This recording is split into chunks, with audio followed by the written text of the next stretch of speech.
نحمده ونصلي ونسلم على رسوله الكريم أما بعد فأعوذ بالله من الشيطان الرجيم بسم الله الرحمن الرحيم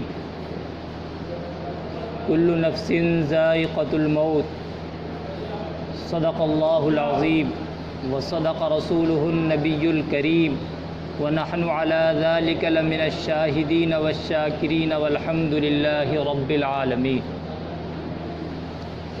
اللہ تبارک و تعالیٰ کا فضل اور احسان ہے کہ اس نے ہمیں یہاں پر جمع ہو کر دین کی باتیں سننے سنانے کی اور کرنے کرانے کی توفیق نصیب فرمائی۔ اللہ تبارک و تعالیٰ سے دعا ہے کہ اللہ تبارک و تعالیٰ ہمیں کہنے سننے سے زیادہ عمل کرنے کی توفیق نصیب فرمائے۔ میرے محترم بزرگوں اور دوستو، اللہ تبارک و تعالیٰ کے نزدیک عمل کی قیمت ہے، علم کی قیمت نہیں، عمل کی قیمت ہے۔ علم چاہے انسان کے پاس پہاڑ کے برابر ہو جائے یا اس سے بھی کہیں زیادہ ہو جائے، اور اگر اس کے پاس عمل نہیں ہے تو وہی علم اس کی پکڑ کا ذریعہ بن جائے گا۔ اور اگر کسی کے پاس علم تو زیادہ نہیں لیکن جتنا وہ جانتا ہے اس کے مطابق وہ عمل کرتا ہے تو اس کی نجات کے لیے وہی کافی ہے۔ اور جو سوال قیامت میں کیے جائیں گے، ایک انسان سے 5 سوال کیے جائیں گے، جب تک ان سوالوں کا جواب نہیں دے دے گا ہر انسان، اس کا قدم نہیں ہل سکتا۔ ان میں سے ایک سوال یہ بھی ہوگا کہ جو علم تمہیں تھا اس پر کیا عمل کیا، اپنے علم کے مطابق عمل کیا یا نہیں، کہ جو علم تم جانتے تھے اس پر عمل کیا یا نہیں۔ اگر عمل کیا ہوگا تو بچ سکتے ہیں، اور اگر عمل نہ کیا ہوگا تو پکڑے جائیں گے۔ اس لیے اللہ تبارک و تعالیٰ سے عمل کی توفیق مانگیں۔ علم تو اللہ تبارک و تعالیٰ نے جتنا دیا ہے ہر انسان اتنا جانتا ہے۔ کون یہ نہیں جانتا کہ مسجد میں بات کرنا، دنیا کی باتیں کرنا حرام ہے اور غلط ہے، ہر انسان جانتا ہے، لیکن پھر بھی ہم مسجد میں دنیا کی نہ جانے کتنی باتیں کر لیتے ہیں اور ہمیں احساس بھی نہیں ہوتا۔ میرے محترم بزرگوں اور دوستو، دنیا میں مسجد میں دنیا کی باتیں کرنا اتنا خطرناک ہے، اتنا خطرناک ہے کہ جو ہمارے نیک عمل ہوتے ہیں، جو اچھے عمل ہم کرے ہوتے ہیں، جن کا ثواب ہم کو مل چکا ہوتا ہے، وہ بھی ختم ہو جاتا ہے مسجد میں دنیا کی باتیں کرنے سے۔ لیکن ہمیں اس طرف دھیان نہیں جاتا۔ یہ شیطان کا وسوسہ ہوتا ہے اور یہ شیطان کا دھوکہ ہوتا ہے۔ شیطان کب چاہتا ہے کہ ہم کوئی نیک عمل کر کے بچا کر اور یہاں سے لے جائیں، وہ یہ چاہتا ہے کہ اگر کوئی تھوڑا بہت عمل، پہلی بات تو ہوتا نہیں، اگر ہوتا بھی ہے تھوڑا بہت تو اس کو یہیں دھو پوچھ کر چاٹ پوچھ کر برابر کر دیتا ہے شیطان۔ شیطان نہیں چاہتا کہ کسی کے ساتھ کوئی نیک عمل جائے۔ تھوڑا بہت جو عمل ہوتا ہے وہ سب ہم یہیں ختم کر کے چلے جاتے ہیں۔ مسجدیں اللہ تبارک و تعالیٰ کے گھر ہیں، ان کے اندر دین کی باتیں کی جائیں، دین کا سیکھنا سکھانا کیا جائے، تلاوت ذکر و اذکار کیے جائیں، نماز روزہ کی جائے، اس لیے مسجدوں کی تعمیر کی جاتی ہے۔ اگر ان کے اندر، مسجدوں کے اندر دنیا کی باتیں کی جائیں گی تو میرے محترم بزرگوں اور دوستو، ہمارے پاس تو عمل ہے نہیں۔ پہلی بات تو ہم عمل سے بالکل خالی ہیں، کورے ہیں، اور اگر ہمارے پاس تھوڑا بہت عمل ہے تو اس کو بھی ہم ختم کر دیتے ہیں اپنے عمل کے ذریعے سے۔ عمل اسی کا نام ہے۔ عمل کس کو کہتے ہیں؟ کہ جو علم جانتا ہو اس پر عمل کرے۔ کون مسلمان ایسا ہوگا جو یہ نہ جانتا ہو کہ مسجد کے اندر دنیا کی باتیں کرنی چاہیے یا نہ کرنی چاہیے؟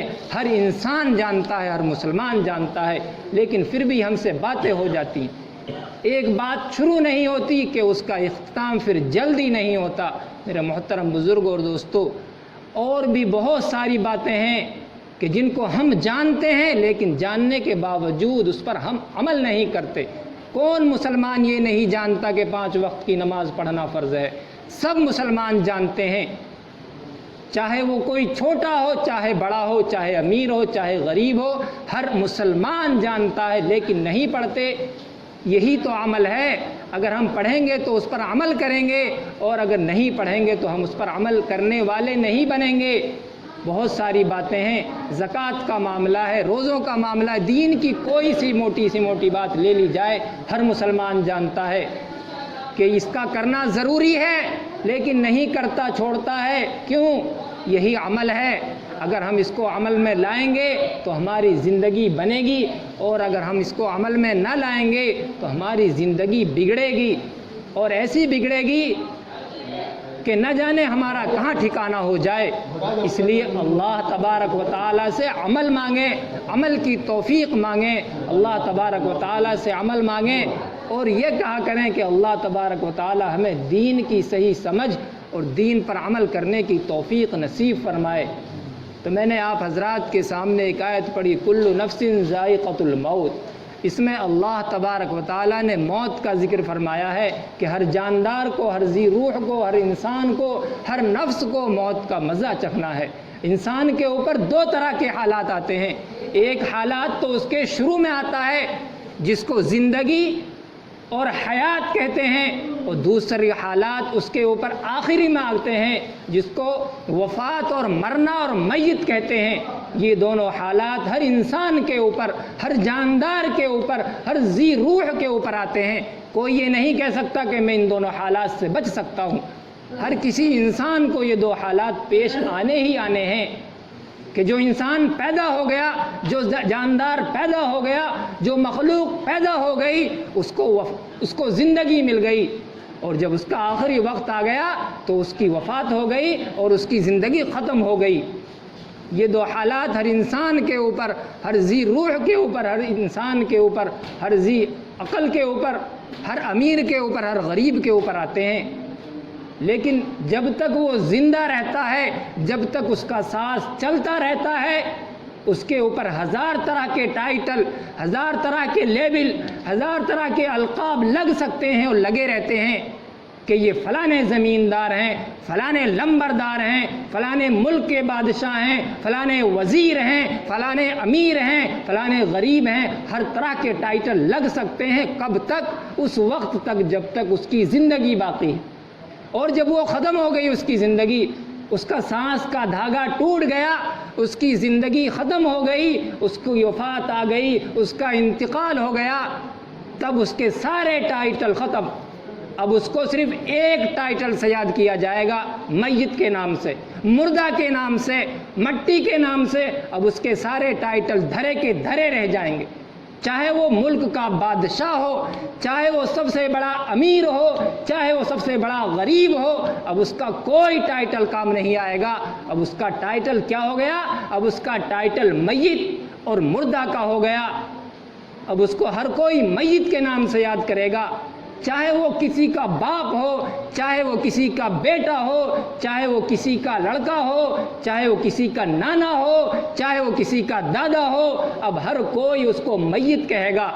کہ میت کب اٹھے گی، میت کی نماز کب ہوگی؟ ایک بزرگ ہمارے عالم دین سعودی عرب میں گئے، اور وہاں پر یہ قانون ہے کہ ہر نماز کے بعد اعلان ہوتا ہے الصلاۃ علی المیت۔ اس کا مطلب ہوتا ہے کہ نماز کے بعد میت کی نماز ہوگی۔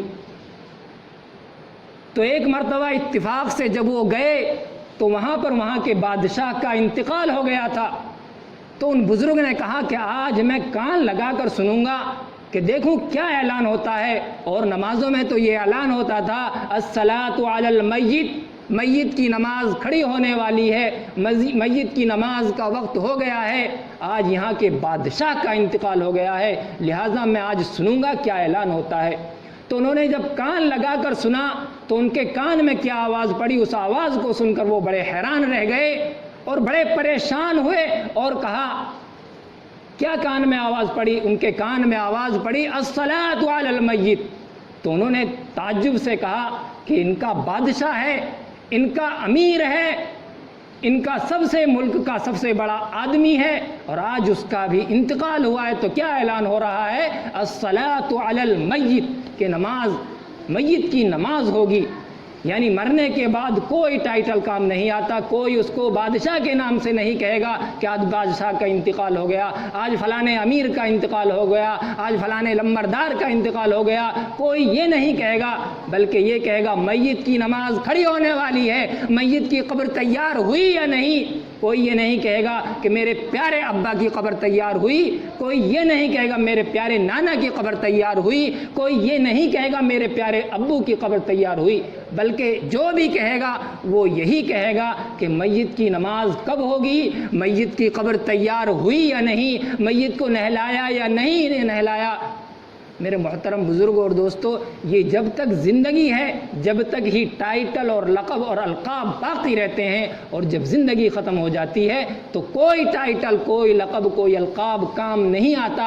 دنیا کے ٹائٹل، دنیا کے القاب سب دنیا ہی میں رہ جاتے ہیں، چاہے وہ وقت کا بادشاہ ہو، چاہے وہ وقت کا وزیر ہو، چاہے وہ کوئی بھی ہو، چاہے وہ اپنے آپ کو خدا کہلوانے والا ہو۔ فرعون اپنے آپ کو خدا کہلواتا تھا، لیکن جب اس کا بھی وقت آیا تو وہ بھی میت کا ڈھیر ہو گیا، وہ بھی مٹی کا ڈھیر ہو گیا۔